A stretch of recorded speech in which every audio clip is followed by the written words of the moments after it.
చేశారు. దెయ్యాలు పట్టి తిరుగుతూ ఉన్నాడు గెరాసీ దేశంలో. యేసు ప్రభువు చూశాడు.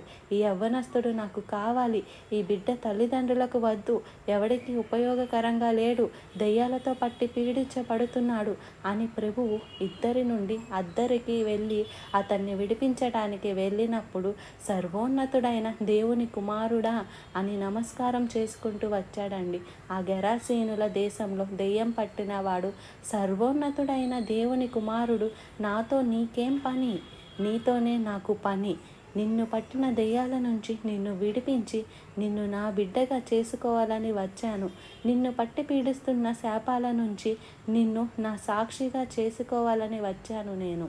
నీ జీవితంలో నీవు సమస్తమైన పోగొట్టుకొని వీధుల పాలైపోయిన నీ బ్రతుకులో గమ్యాన్ని చూపించాలని వచ్చాను నేను. నీ సొంత వారికి, ఇంటి వారికి కూడా విరక్తి అయిపోయిన నీ జీవితాన్ని తీసుకొని వారికి నిన్ను ఆశీర్వాదకరంగా మార్చాలని వచ్చాను.